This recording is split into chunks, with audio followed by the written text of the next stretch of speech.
এই গল্পটি হলো বাঁকুড়া জেলার একটি ছোট্ট গ্রামে অবস্থিত একটি স্কুলকে নিয়ে। একটা অনেক বড় মাঠের মাঝখানে ছিল এই স্কুলটি। যদিও সেই গ্রামে আরও অনেক স্কুল ছিল, কিন্তু এই বয়েজ স্কুলে হওয়া একটি ঘটনার পর থেকে গ্রামের লোকেরা এই স্কুলের সামনে দিয়ে যাতায়াত করতেও ভয় পেত।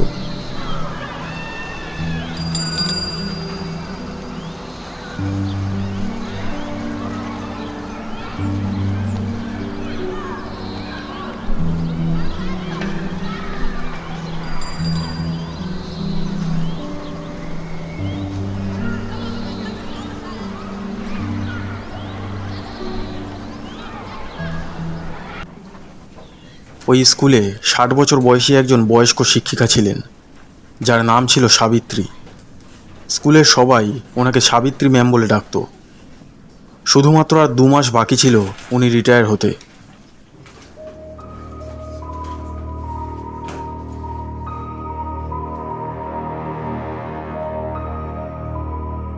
স্কুলের সমস্ত ছাত্র সাবিত্রী ম্যামকে খুব ভয় পেত, কারণ তিনি একটু খ্যাপাটে প্রকৃতির মহিলা ছিলেন।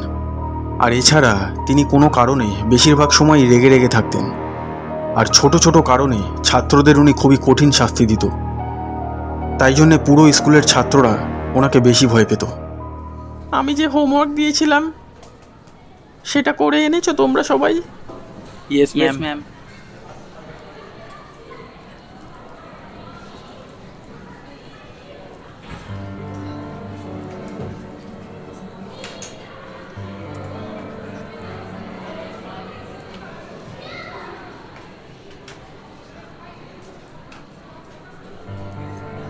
হোমওয়ার্ক দেখাও তোমার। আসলে ম্যাম, হোমওয়ার্ক হয়নি আজ।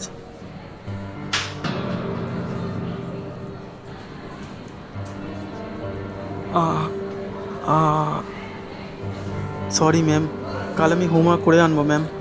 Ma'am sorry. বেরিয়ে যাও এই ক্লাসরুম থেকে, চলো বেরো, বদমাস ছেলে। ওনার ভয়ে বেশিরভাগ ছাত্রই স্কুল কামাই করত যেদিন ওনার ক্লাস থাকতো। কিন্তু কিছু ছাত্রদের আসতেই হতো, কারণ সাবিত্রী ম্যামের ক্লাসে খুব বেশি অনুপস্থিত থাকলে উনি সেই বিষয়ে ফেল করিয়ে দেবে যেই সাবজেক্টে তিনি পড়াতেন। কিন্তু একদিন এমন একটি ঘটনা ঘটল যেটা কেউ ভাবতেও পারেনি।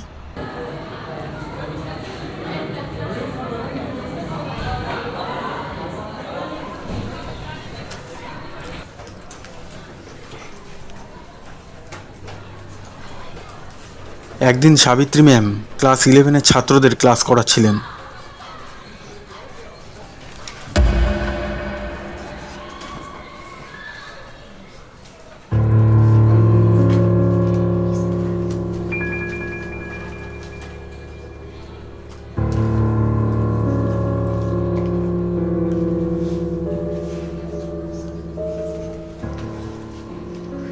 এরকম করার সাহস কে করেছে?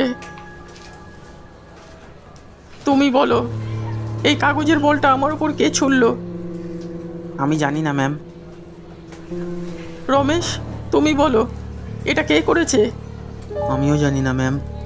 আচ্ছা, কেউ কিচ্ছু জানে না। তোমরা সবাই মিলে আমার সাথে মজা করছো। স্কুলের সমস্ত ছেলেরা আমাকে ভয় পায়, আর এই ক্লাসে তোমরা সবাই আমার সাথে মজা করছো। এটা কে করেছে বলো?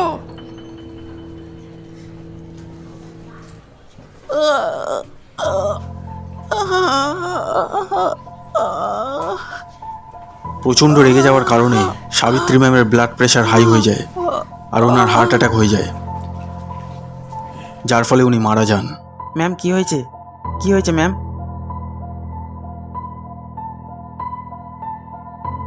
আরে কেউ গিয়ে স্যারকে ডাকো।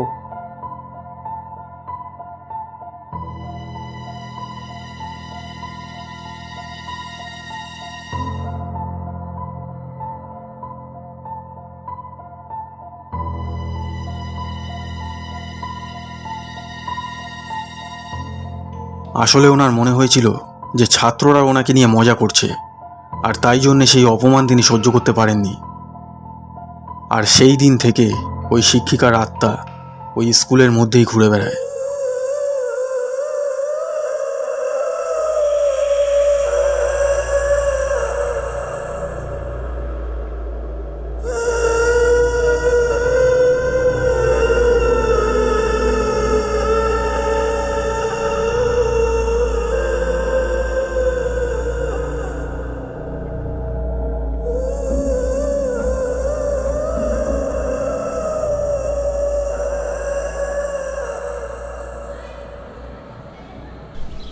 কয়েক মাস পর কিছু নতুন ছাত্র ওই স্কুলে ভর্তি হয়।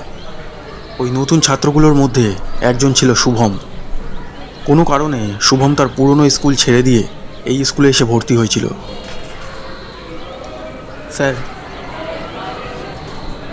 স্যার আমার শরীরটা খুব খারাপ লাগছে। কি হয়েছে? ওই আমার মাথাটা ঘুরছে আর শরীরটাও খুব খারাপ লাগছে। বাড়ি যেতে পারবে একা? হ্যাঁ স্যার, শুধু যদি কিছুক্ষণের জন্য একটু শুতে পারতাম তাহলে ভালো লাগতো। ঠিক আছে, অন্য কোনো খালি ক্লাসরুমে গিয়ে শুয়ে পড়ো। যখন শরীর ভালো লাগবে তখন বাড়ি চলে যেও। ঠিক আছে স্যার, থ্যাংক ইউ। আর তোমার টাই কোথায়? আসলে স্যার টাই পরতে ভুলে গেছি আজ। কাল থেকে স্কুল ইউনিফর্ম ঠিকভাবে পরে আসবে। ওকে স্যার, যাও। সেই দিন শুভমের জ্বর এসেছিল, তাই তার মাথা ঘুরছিল। সে কিছুক্ষণের জন্য শুতে চেয়েছিল। শুভম তার ব্যাগ নেয় আর সেই ক্লাসরুম থেকে বেরিয়ে অন্য কোনো খালি ক্লাসরুমে শোবার জন্য যায়। শুভম ঠিক সেই ক্লাসরুমের সামনে গিয়ে দাঁড়িয়ে পড়ে যেই ক্লাসরুমে ওই শিক্ষিকা মারা গিয়েছিল। শুভম দেখে যে ওই ক্লাসরুমটা খালি ছিল, তাই সে সেই ক্লাসরুমের ভেতরে চলে আসে।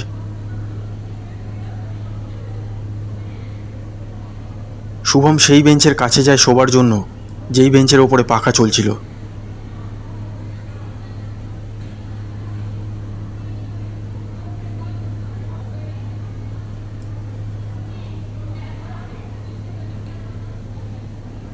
শুভম তার ব্যাগের ওপর মাথা রেখে শুয়ে পড়ে।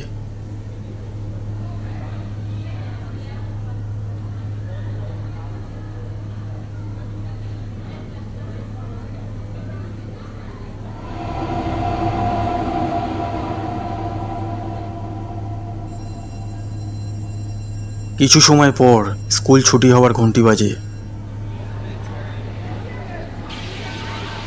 স্কুল ছুটি হওয়ার পর স্টুডেন্টস আর শিক্ষকেরা স্কুল থেকে বেরিয়ে তারা নিজের নিজের বাড়ি চলে যায়।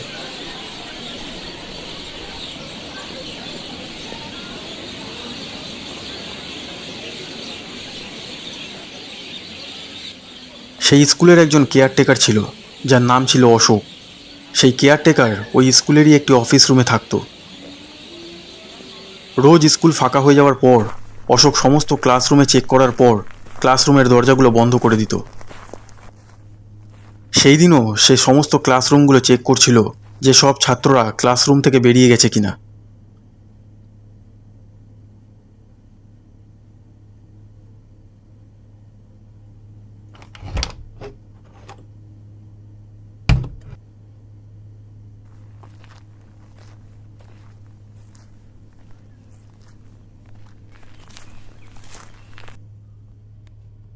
আর যখন সে ওই ক্লাসরুমে চেক করার জন্য যায় যেই ক্লাসরুমে শুভম শুয়েছিল, তখন সেই কেয়ারটেকার শুভমকে দেখতে পায় না আর পাখা বন্ধ করে ক্লাসরুমের দরজা বন্ধ করে দেয়।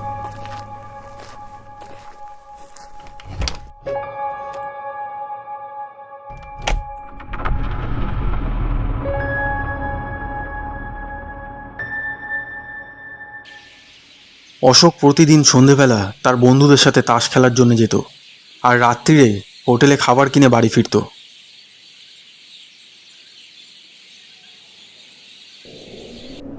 আস্তে আস্তে দিনের আলো কমতে থাকে আর অন্ধকার হতে থাকে। কিছুক্ষণ পর আকাশ কালো মেঘে ঢেকে যায় আর ঠান্ডা হাওয়া বইতে থাকে। অল্প অল্প বৃষ্টি পড়া শুরু হয়ে গিয়েছিল। ওই ক্লাসরুমের জানালা দিয়ে স্কুলের সামনে থাকা লাইট পোস্টের হালকা আলো ক্লাসরুমের ভিতরে আসছিল।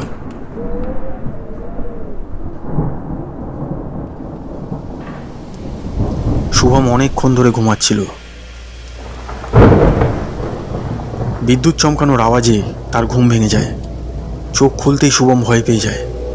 সে দেখে যে সন্ধে হয়ে গিয়েছিল আর চারিদিকে অন্ধকার ছিল। সে দরজার দিকে দৌড়ায়। দরজায় ধাক্কা দিতেই সে দেখল যে দরজা বাইরে দিয়ে বন্ধ ছিল। দরজাগুলো কেউ আছো? আমি ক্লাসরুমের ভেতরে আছি। শুভম সাহায্যের জন্য জানালার কাছে যায়। সে দেখে যে বাইরে খুব জোরে বৃষ্টি পড়ছিল। কেউ আছে? আমি স্কুলের ভেতরে আছি। সে সাহায্যের জন্য চিৎকার করতে থাকে, দরজা খুলে দাও। কিন্তু বৃষ্টি পড়ার কেউ কারণে আছে? বাইরে কেউ ছিল না। প্লিজ কেউ দরজা খুলে দাও। আমি স্কুলের ভেতরে আছি। হঠাৎ শুভম একটা আওয়াজ শুনতে পায়।